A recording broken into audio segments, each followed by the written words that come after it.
I guess I should tell you a little bit about myself before I get into the experience that I had. I was born in Missouri, and I was brought up as a service brat. My father was a career man in the Air Force. I went to school in Japan, Germany, France, and Hawaii. I jumped around quite a bit, so I didn't get much of an education when I was young. But I did finish it all later. When I was 17 years old, I went into the military service, United States Navy. And my first duty station was in Jacksonville, Florida. And then from there, I went over to the Far West Command. And I helped serve our flag and fight for it in Vietnam, even though I felt it was an immoral act of a war. Then, coming out of the service, I went back to Missouri and spent a couple of months there. And I went home to Nebraska, where my folks were. And I wasn't making very much money being out of the service, you know. $2 an hour being a clerk wasn't my bag, really. So I wanted newer fields, so I always wanted to be in law enforcement. So I talked to my father about going into law enforcement, and he decided that the State Patrol in Nebraska would be a good idea. So we filled out the forms and everything, and I had to go to the Ashland, Nebraska, to the police department to get a police check. So I walked in, and 5 minutes later I was a policeman. They hired me there.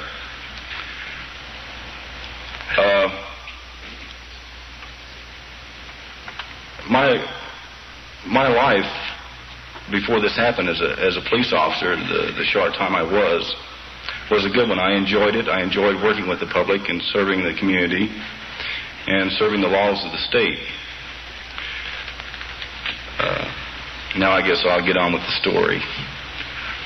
It was along 2:30, actually, I think was the time that this happened, but right around 2:20, I was just checking two gas stations. I left the two gas stations, I left the last gas station that I had checked to pull onto the highway, and I was making radio contact with the Wahoo Sheriff's Office because we didn't have radio communications available in the city at nighttime because we couldn't afford it. So I told them that everything was all secure. I pulled onto the highway, and putting the mic down, I seen some flashing lights in front of me. First appeared to me to be a truck, I thought. As I got closer and put the high beams of the lights in the patrol car on, this object started raising. These lights started raising up in the air to about 40 feet. I think I was something like 50 yards from this. These lights were flashing, and as they got bigger, as I got close to it, it seemed like they were red flashing lights coming out of a porthole, which sort of circled the craft. It had like a catwalk going around the center of it. It was shaped like a football, very metallic, like a very shiny bumper, if you polished a bumper on a car. Had sort of a reddish, orangish glow coming from beneath it. And then there was this white flash that came on to me in the patrol car. It felt as if we were being pulled. And then it was being pulled. You know, we were being pulled up the side of this bank to the left of the road and up toward this field, the car and I. I felt nothing. At first I felt kind of stunned and shocked, and then I felt sort of tingly. And as the car and I moved up the bank to the top of this field, this object landed, and some legs came out, and it sat down. I was just sitting there really motionless. I couldn't move. I may have even had my mouth open. I don't remember, being probably scared. this hatch came open. And this light came out of the hatch, and this form came down and looked the form of a human being. And this form started walking toward the patrol car with an object in both its hands. Appeared to be hands. And he was walking straight toward the patrol car. As he was doing this, another form came out and started walking toward the patrol car also. As this being got in front of walked up to the front of the patrol car with this object in his hand, which looked sort of a squarish oval type. It looked like it had a lens in front of it. And the only thing I could think was, oh my God, what's going to happen now? And this green light came out all over the car and then sort of like went back in again. And I felt a sensation then, and then I felt nothing, like I was just there and that was it. And this other being started walking up toward the car. I was sitting straight, looking straight. I couldn't even move my head. And he walked up to the car, and the window was about 3/4 of the way rolled down, and he had an object in his hand, a silver object that looked like a big pencil with a round ball on the end of it. And he pressed this against the side of my neck, which I felt some pain from, and said, ouch. Then he stepped back, and I sort of sat there, and he opened up the car door and just went like this. And I sort of raised up out of the patrol car, and I was looking at him, and he was looking at me. And he said, are you the watchman of this town? And my response was, yes, sir. He said, come with me, watchman. And we started moving toward the spacecraft, and it felt like I was walking on air. We got up to the hatch to where you went inside of the spacecraft, and we just sort of like floated up into the first level. And he says to me, watchman, come with me. And we were in a circular room, and there were a lot of cylinders about 4.5 feet high and about 2 feet wide that circled the whole room. And it had sort of like a cable running through it, 2 cables running through these. They looked like tall batteries to me. And then in the center of this room was a huge cocoon, or, like this shaped object, was spinning, and it was giving off colors like the rainbow, and was about 20 feet long. And it seemed like these cables were coming up and connecting to these 2 block things that came down on each end of it. And we walked the complete circle in there. And I said, what is this? And he said, this is how our craft operates. And he said it operates on electrical reversible magnetism. And then I looked at him, and he said, come with me, watchman. And we walked back over to where I had came up in with him, and this glass sheet came down. And we stepped onto this, which I felt, and we moved up into the second level of the craft. And lo and behold, I've never seen anything like it before in my life, with so many different types of instrument panels and computer type things that you just wouldn't believe it. This cone thing was right in the center of the floor. You could see half of it from on top and half of it from the bottom, but it gave off a red glow that sort of not flashed, but kind of died down and then came back up again. And he says, watchman, come with me. And we walked over to a screen that was up on the side, I say, wall. And it was sort of like a TV screen. And he pressed some buttons and I guess flipped some switches. I wasn't paying too much attention to him. I was looking at the screen. and some stars in the sky appeared on there. And he put his finger up like this, and he said, "This is where we're from, watchman." And then he put his hand back down. He didn't say where, and he didn't say the name. He just pointed.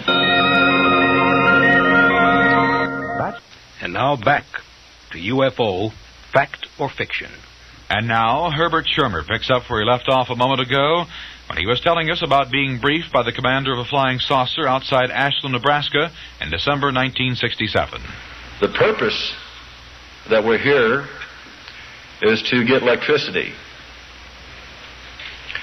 And there was another being standing a little distance away, and the man turned to him, and they both looked at each other, and he started depressing buttons. And he says, "Watch, watchman." And there was this antenna on the outside of the spacecraft which angled toward a power unit, and this bolt went out, a color I've never seen before in my life, and I don't even think I could describe it, went out and came back, and this stayed like this for about 3 minutes, and then it went off. And he turned and looked at me, and I felt as I was getting a very, very, an awful lot of roll of input of words that I couldn't understand. And he reached up and he touched me on the shoulder, and he felt real when he touched me, and I think at that time I did touch him, and he felt real to me. And he says, "Watchman, come with me." We walked back over to the exit, I'll say, where we came up, and the glass sheet came down again, and we went up into the third part of the craft, which was the observation deck, he said. As we stepped off, he said, "Watchman, come with me." And we walked over, and we were standing there looking out of a big plate glass window type thing. And there was a control panel right in front of it, and there were 2 chairs that looked like dentist chairs. You know, I've been to a dentist chair, but really a superstructure of a chair. Better than a dentist chair. We looked out the window, and I could see this one being walking back and forth by where my patrol car was. And I think I said, "Wow." And he put his, he didn't, no he didn't, he turned to me and he said something I don't understand. And he said some more things that I didn't understand or couldn't make out. And I still don't. And then he pointed his hand toward the plate glass window, as I say, refer to the stars out there. And he says to me, "Watchman, one day you yourself will see the universe as I have." And he reached up and he touched me on the shoulder. Like this, you know, like grabbing you on the shoulder, like a man does, to steer you away. And he says, "Come with me, watchman." And then he stopped. And he said, "Watchman." And I turned around like this to look at him. And it felt like I was getting more input of something that I couldn't understand.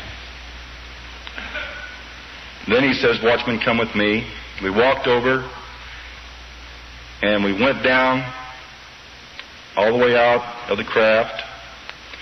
As we got outside, this other being started walking back toward the spacecraft and boarded it as we were walking toward my patrol car. And we stopped right by the patrol car, and I turned to look at him, and he was looking at me. And then again, it felt like I was receiving an input of words of some kind that I couldn't understand. And he turned No, he sort of lifted his hand, and then he turned and walked back to the spacecraft, floated up inside. This catwalk thing started spinning. The lights started flashing off and on. This red orangish glow came out from beneath it. It started lifting up in the air, and I guess it got about 100 feet high and just shot straight out of sight. Let me tell you, I was scared. I started feeling me again. When I was aboard the spacecraft, I had hardly no feeling at all. My body was tingling.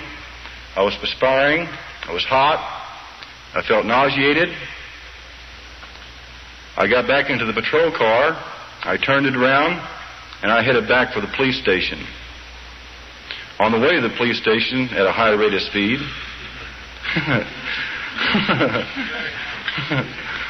I tried to make communication with Wahoo Sheriff's Office, and it appeared the radio was dead. I got to the station. I jumped out of the car and a fast walked into the police station, and I noticed that the wall clock in the police station said 1 minute after 3 a.m. Well, I went directly to the bathroom. Not to go to the bathroom, but to drink water, because I was hot. And I walked back into the main room of the police station. We had a real small police station. It was about 20 by 20. And I sat there at the table, and I lit a cigarette, and I said, wow, what the hell happened? Something happened to me. Did I really see a flying saucer? Did this really happen to me? I looked at my report log, and I remembered through all the training and everything I went through that regardless of the nature or what it was, put it in your report book, because you just might need it. So I looked at my report book, and I got my pen out, and I wrote, at 2:30 a.m., December 3rd, 1967, I saw a UFO at junction 6 and 63, believe it or not. Now, Herb Schirmer continues his fantastic story about being taken aboard a flying saucer on December 3rd, 1967.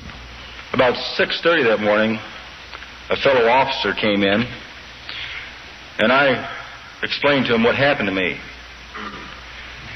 And the fellow officer says, I believe you, Herb. One time I was on my way to Wahoo, Nebraska, and I was driving down the road. I looked over.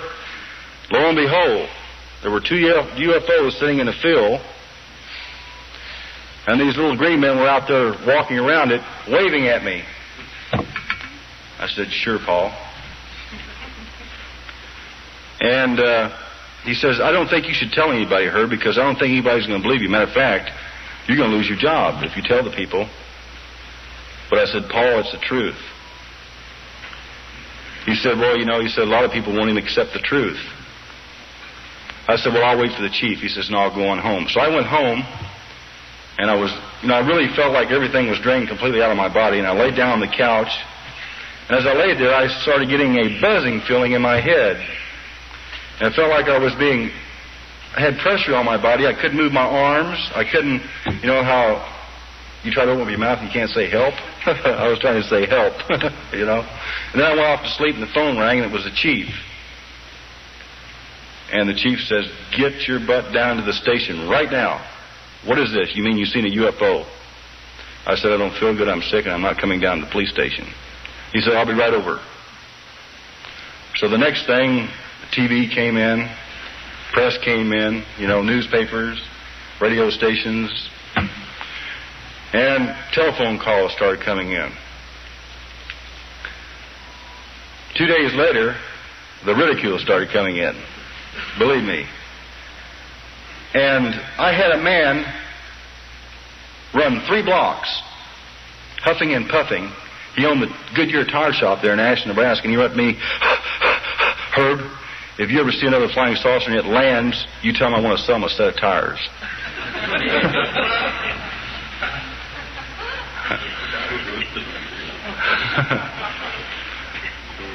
the phone ring, this is the planet Mars, you know. I mean, really ridiculous stuff.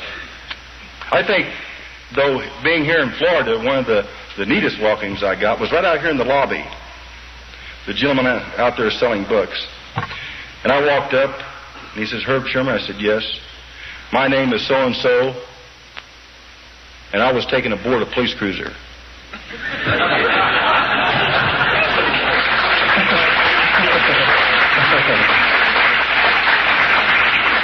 I thought that was neat. The United States Air Force Condon Committee, Blue Book Project, or however you want to say it, investigating team came down to Ashland, Nebraska to investigate me. A gentleman by the name of John Ahrens, who is a friend of mine, and a gentleman by the name of Roy Craig, who was a physicist. John Ahrens, he'd probably hit me, but he was a shrink. Psychiatrist. Him and I had long discussions, and he told me to tell my story over and over and over and over, and I told it over and over and over and over. And then they found a 25-minute time lapse in my log. And John says, Herb, what happened to you between 2:30 a.m., December 3rd, 1967, and 3 a.m., or a little before 3 a.m.? And I looked at him, and I couldn't say anything because I didn't remember. So he says, you got to come to Boulder. I said, okay. So they took me up to Boulder, and I met a UFO team there of a lot of people who run a lot of tests on me, and a hypnotist by the name of Dr. Leo Sprinkler administered time regression hypnosis on me, which found out a small detail that I had been aboard the spacecraft and that I had actually communicated with them. They played the tape back to me, and it shocked me. I didn't know what to think. I said, is that really my voice on that tape? You bet it is, boy. I says, my God, what do I do now? So while I was up in Boulder, the city got real cute, you know, the city fathers and the people in the city. The day I left, matter of fact, the night I left, they went down to our beautiful cemetery there in Ashland, Nebraska, and took this dummy and hung it by the neck in a tree, and put a big star on it, shot a hose through it and painted the hose with red like blood, and put Herb across the star with a cowboy head on it. And they really made it look big because they went down to the mortuary and they got the ambulance out, a code 3 run, sirens, red lights, the whole works. Went over there and they very carefully took it down and put it on a stretcher and covered it up and took it back to the morgue.